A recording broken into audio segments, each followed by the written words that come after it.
शांति। ओम शांति। 2 अप्रैल 2025 की बाप दादा की मुरली। आज की मुरली में बाबा ने कहा, मीठे बच्चे, इस पुरानी पति दुनिया से तुम्हारा बेहद वैराग्य चाहिए, क्योंकि तुम्हें पावन बनना है। तुम्हारी चढ़ती कला से सबका भला होता है। इस पुरानी पति दुनिया से तुम्हारा बेहद का वैराग्य चाहिए, क्योंकि तुम्हें पावन बनना है। तुम्हारी चढ़ती कला से सबका भला होता है। प्रश्न है, कहा जाता है आत्मा अपना ही शत्रु, अपना ही मित्र है। सच्ची मित्रता क्या है? कहा जाता है आत्मा अपना ही शत्रु, अपना ही मित्र है। सच्ची मित्रता क्या है?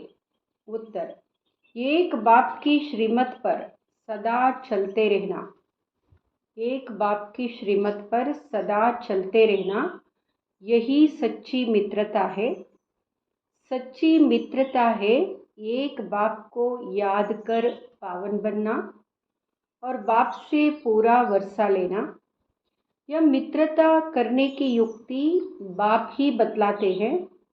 संगम युग पर ही आत्मा अपना मित्र बनती है।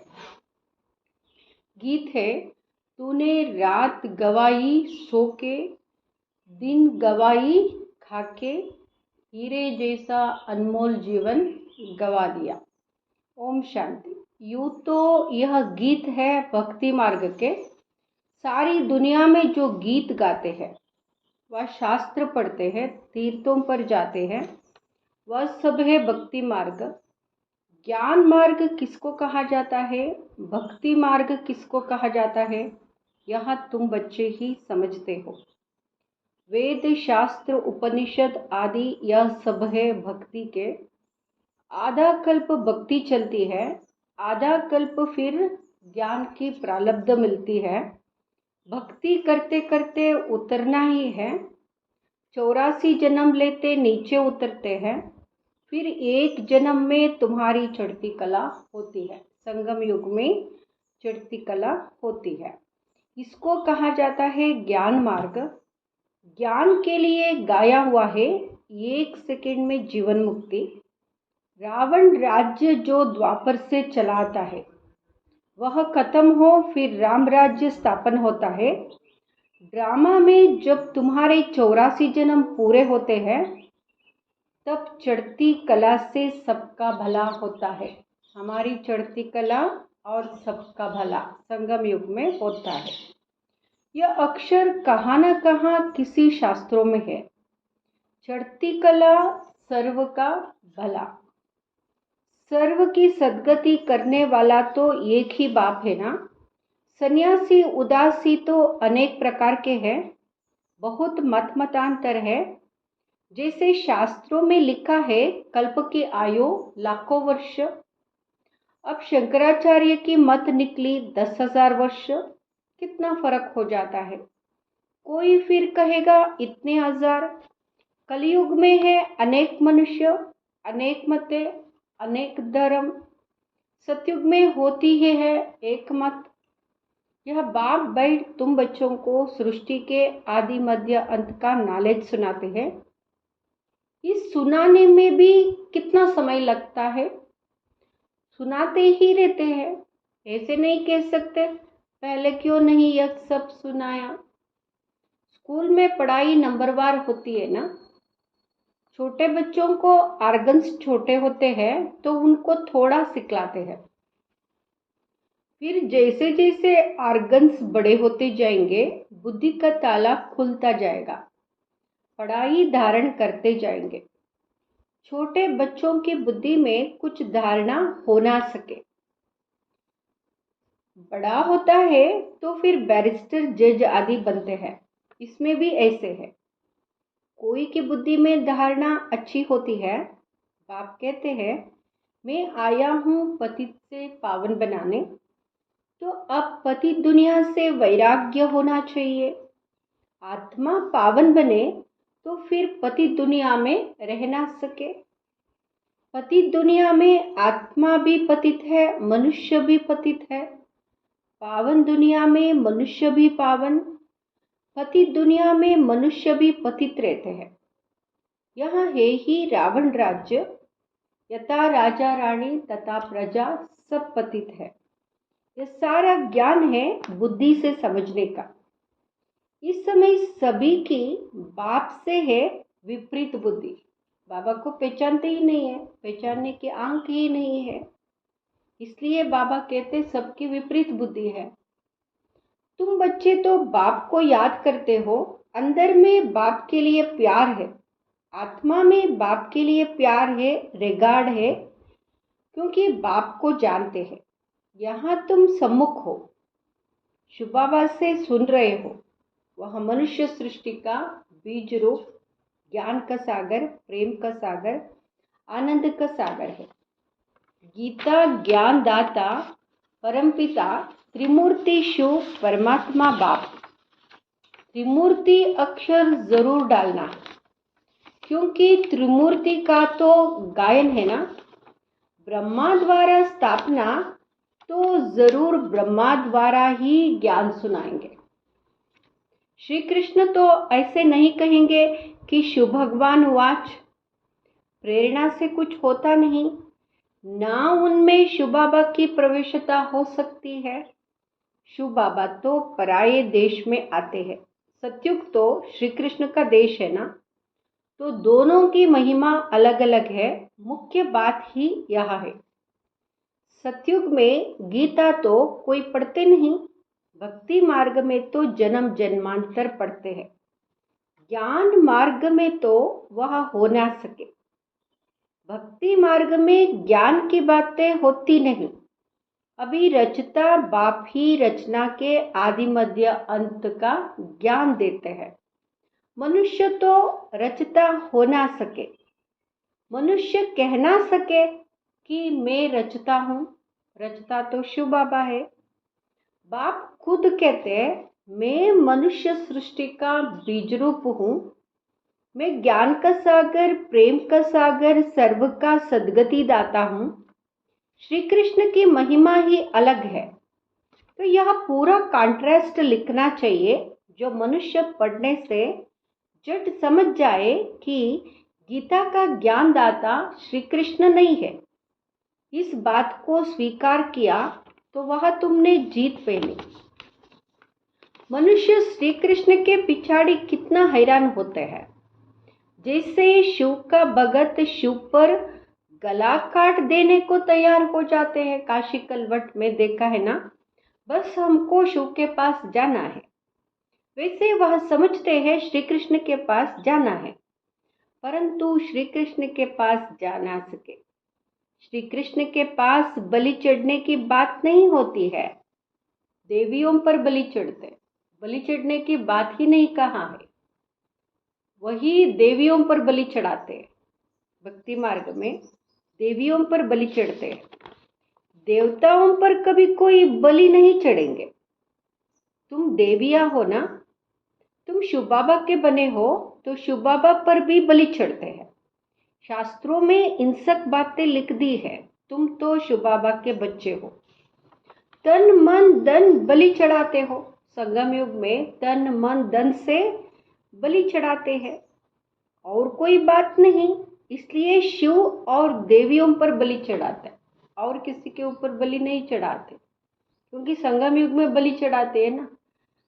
चैतन्य देवियों पर बलि चढ़ाते हैं और शिव पर बलि चढ़ाते हैं। अब गवर्नमेंट ने शिव काशी पर बलि चढ़ाना बंद कर दिया है। काशी कलवट करते थे ना, उसको बंद कर दिया। अभी वह तलवार ही नहीं है, निकल दिया तलवार को।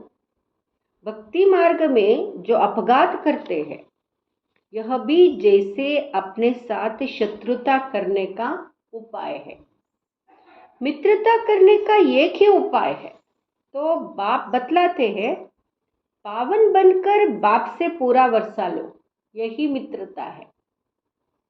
एक बाप की श्रीमत पर चलते रहो, यही मित्रता है।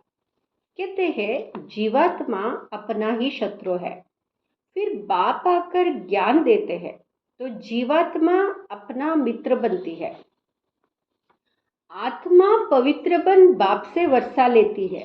संगम युग पर हर एक आत्मा को बाप आकर मित्र बनाते। पहले शत्रुत्व निभाते थे अपने साथ, अभी बाबा मित्र बनना सिखाते हैं। आत्मा अपना मित्र बनती है, श्रीमत मिलती है तो समझती है हम बाप की मत पर ही चलेंगे। अपनी मत पर आधा कल्प चले, द्वापर युग से अपने मन से चले, अपनी मत से चले। अब श्रीमत पर सदगति को पाना है, इसमें अपनी मत चल ना सके, तो बाबा की मत पर चलाना है। अपनी मत ऐसा होना चाहिए वैसा होना चाहिए, ये नहीं चल सकता है बाबा के साथ। बाप तो सिर्फ मत देते हैं, तुम देवता बनने आए हो ना, यहाँ अच्छे कर्म करेंगे तो दूसरे जन्म में भी अच्छा फल मिलेगा। अभी अच्छा कर्म करो, भविष्य में अच्छा फल मिलेगा। अमरलोक में, यहाँ नहीं, अमरलोक में अभी करेंगे, अमरलोक में फल मिलेगा। यह तो है ही मृत्युलोक, विनाश होने वाला है, यहाँ लेकर क्या करेंगे? यह राज भी तुम बच्चे ही जानते हो। सो भी नंबरवार, कोई के बुद्धि में अच्छी धारणा होती है, कोई धारणा नहीं कर सकते, तो इसमें टीचर क्या कर सकते? टीचर की फॉल्ट नहीं है ना। टीचर से कृपा आशीर्वाद मांगेंगे क्या? टीचर तो पढ़ाकर अपने घर चले जाते। स्कूल में पहले पहले खुदा की बंदगी आकर करते हैं, हे खुदा हमको पास कराना। तो फिर हम भोग लगाएंगे, भक्ति मार्ग में चलता है ना, ये भोग लगाते हैं, हमको पास कर दो। टीचर को कभी नहीं कहेंगे कि आशीर्वाद करो। इस समय परमात्मा हमारा बाप भी है तो टीचर भी है। बाप की आशीर्वाद तो अंडरस्टूड है ही, बाबा ने हमको अपना बनाकर आशीर्वाद किया ना। बाप बच्चे को चाहते हैं, बच्चा आए तो उसको धन दो, तो यह आशीर्वाद हुई ना। बच्चा आया बाबा के पास, बाबा ने 21 जन्मों के लिए धन देते हैं, तो ये आशीर्वाद है। यहाँ एक कायदा है, बच्चों को बाप से वर्षा मिलता है। अब तो तमोप्रधान ही होते जाते, ये कोई चेंज होने वाली बात नहीं है, और तमोप्रधान बनेंगे। जैसा बाप वैसे बच्चे, कलयुग के बाप जैसे वैसे बच्चे होते हैं। दिन प्रतिदिन हर चीज तमोप्रधान होती जाती है, तत्व भी तमोप्रधान होते जाते हैं। यहाँ है ही दुखदायक। 40,000 वर्ष अभी और आयु हो तो क्या हाल हो जाएगा? कहते हैं ना, और 40,000 वर्ष बाकी है कलयुग को, सोचो क्या हाल हो जाएगा अगर और 40,000 वर्ष चले तो। मनुष्यों की बुद्धि बिल्कुल ही तमोप्रधान हो गई है, जो चाहे वो बोलते रहते हैं। अभी तुम बच्चों की बुद्धि में बाप के साथ योग रखने से रोशनी आ गई, हमारी बुद्धि में रोशनी आ गई, क्योंकि बाबा के साथ बुद्धि योग जोड़ा। बाप कहते हैं जितना याद में रहेंगे उतना लाइट बढ़ती जाएगी, आत्मा के अंदर लाइट आती जाएगी। याद से आत्मा पवित्र बनती है, लाइट बढ़ती जाती है। याद ही नहीं करेंगे तो लाइट मिलेगी नहीं, याद से लाइट वृद्धि को पाएगी। याद नहीं किया, कोई विकर्म कर लिया तो लाइट कम हो जाएगी, जो भरी हुई है वो भी कम हो जाएगी। अगर कोई विकर्म करेंगे, याद नहीं करेंगे तो। तुम पुरुषार्थ करते हो सतोप्रधान बनने का, यह बड़ी समझने की बातें हैं। याद से ही तुम्हारी आत्मा पवित्र होती जाएगी। तुम लिख भी सकते हो, या रचयिता और रचना का ज्ञान श्री कृष्ण दे नहीं सकते, वह तो प्रारब्ध है। यह भी लिख देना चाहिए कि 84वें अंतिम जन्म में कृष्ण की आत्मा फिर से ज्ञान ले रही है। उसके अंतिम जन्म 84वें जन्म में श्री कृष्ण की आत्मा परमात्मा से ज्ञान ले रही है। फिर फर्स्ट नंबर में जाते हैं। बाप ने यह भी समझाया है सतयुग में 9 लाख ही होंगे, फिर उनसे वृद्धि भी होगी ना, दास दासिया भी बहुत ही होंगे ना, महाराजा महारानी के दास दासिया बहुत होंगे जो पूरे 84 जन्म ले, वो भी दास दासिया भी 84 जन्म लेते हैं। 84 जन्म ही गिने जाते हैं। जो अच्छी रीति इम्तिहान पास करेंगे वो पहले पहले आएंगे। जितना देरी से जाएंगे तो मकान पुराना तो कहेंगे ना, अगर देरी से आते हैं पुराना मकान मिलेगा। नया मकान बनता है, फिर दिन प्रतिदिन आयु कम होती जाती है, मकान की भी आयु कम होती जाएगी ना, पुरानी हो जाएगी। वह तो सोने के महल बनते हैं, ईंटों के महल नहीं, सोने के महल बनते हैं।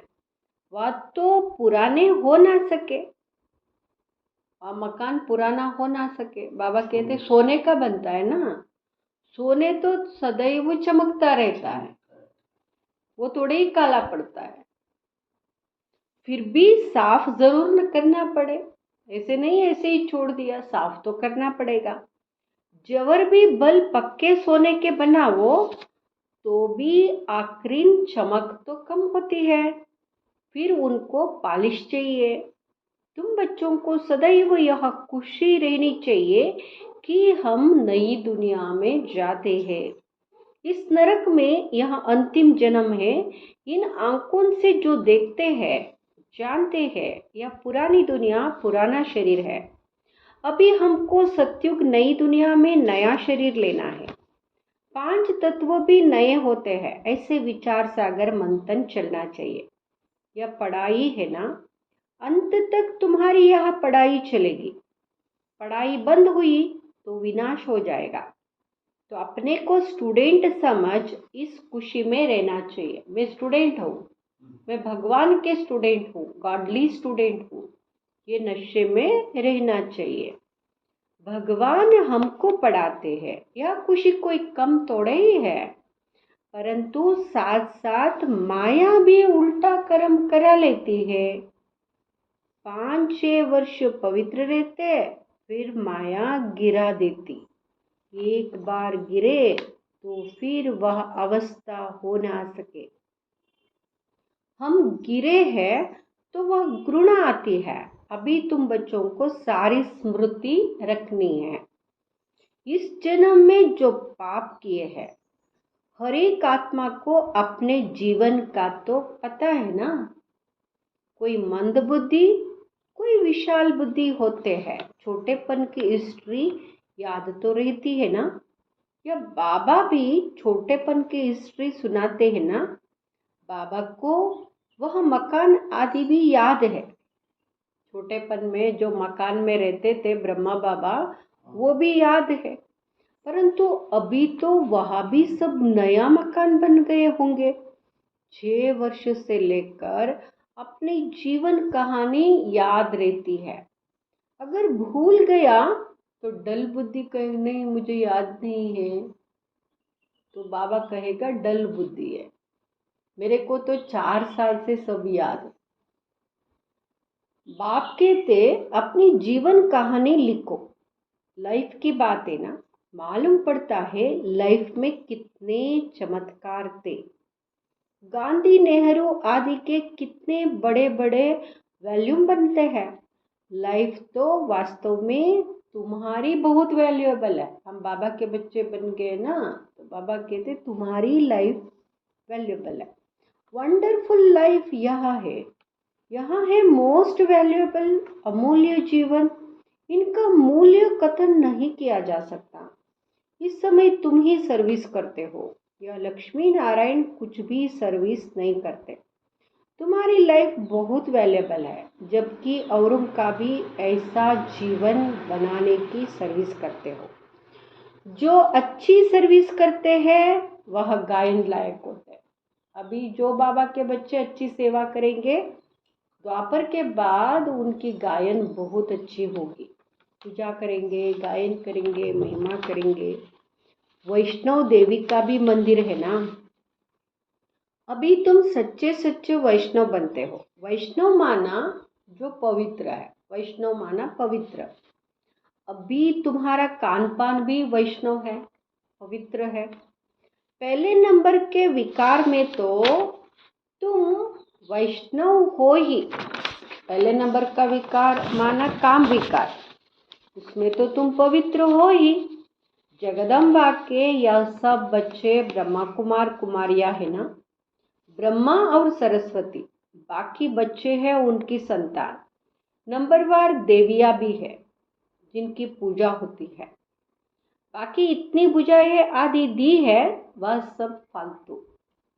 तुम बहुतों को आप समान बनाते हो तो बुझाएं दे दी। बहुतों को आप समान बना दी, बाबा की सेवादारी बना दिया ना, तो बुझाएं ज़्यादा दिखाया है। ब्रह्मा को भी 100 भुजा वाला, 1000 भुजा वाला दिखाते हैं।